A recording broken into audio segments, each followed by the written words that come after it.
Hello, I'm the beekeeper. I keep bees. Hey everybody, what's happening? Neil back once again with another quick film review for you. And today I'm going to be taking a look at the first film that I saw officially released in 2024, and that is The Beekeeper. Yes, a straight up action flick that is directed by Mr. David Ayer and written by Kurt Wimmer. Now, there'll be no spoilers here, okay, but I will be speaking of the main plot, what makes Statham's character Clay basically feel the need for revenge. And this is the kind of movie that you really want to check your brain at the door and really just let a dumb action movie take over for a little over an hour and a half. And if that's you, this film is for you, absolutely. If you're looking for, intellectualism or, a great screenplay with great dialogue and deep characters, then look somewhere else for sure, because this is very much a cookie cutter, kind of 80s, early 90s kind of revenge action flick. And for those that like those movies, it'll please them. For those that don't, they'll be very disappointed. But it actually reminded me quite a bit of John Wick. It's a revenge tale, of course, of the same old kind of, they didn't know who they were messing with, and I actually really, really liked the idea of going after these scammer call centers. That's a wonderful idea for antagonists. These centers in the U.S. and India and all over the world, really, they've cost many, many people their savings. And, it's a lucrative industry, I'm sure, preying on the elderly who don't know enough about cybercrime. So it's pretty topical, pretty relevant.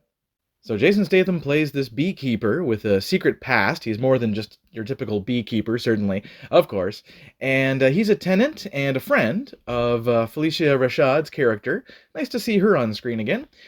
She is scammed out of over $2 million in charity donations, and all her accounts are wiped out because she, gave them the access.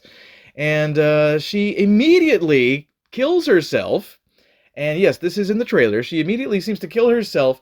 And it seemed a little quick. But hey, we're here for an action revenge story, not realism. Let's just go. Get to the action. Go, right? So they do that. After being suspected of her murder and then released, Statham then calls in a favor to figure out where this exact call center was. And, normally there's no way to trace these things. As far as I know, the cops will, tell you, anyone that's a victim of scamming, that there's no way to get the money back. It's just such a terrible, terrible crime. However, Statham has more power than than your average citizen, and he does figure out where the call center is, and he goes there to quote unquote protect the hive. And he's got to smoke out hornets and things, and yeah, he takes out bad guy after bad guy, as you can imagine. Some of these deaths are, they're often over the top and hilarious, which is really what the movie is, big revenge action movie that's ridiculous at times, but very entertaining, of course. The dialogue is often hilarious too, of course, just all this mention of beekeeping and stuff. It's pretty funny. Josh Hutcherson and Jeremy Irons play the antagonists here, along with a big reveal that I dare not spoil. No, I'm not going to say nothing about what happens, but I will say that the movie does take a big turn. It escalates very quickly at a certain point, and it's a nice reveal. It's a nice moment that gives the movie some oomph, something different. Yeah, I mean, this definitely is the kind of movie that reminds me of Commando or one of those, late 80s, early 90s action revenge flicks, but again, it does seem more like the first John Wick movie, except with less class. That doesn't mean it's a bad movie. It's fine for what it is, quite frankly. There's some really good fight scenes, and of course, the typical over-the-top action, yeah, over-the-top is really a great way to describe this movie. We don't see these kind of movies too often make it to the theater. We often see movies like this, on your streaming services that would be considered like B movies or just, home movies or whatever you want to call them. But yeah, I mean, I grew up watching all sorts of these movies like this, and in that pool of movies, this was a pretty decent time. So yeah, I mean, if you're a Jason Statham fan and you were disappointed in the Expendables 4 or the Meg 2, you may enjoy this one. If you're a big Statham person, you'll probably like this one quite a bit.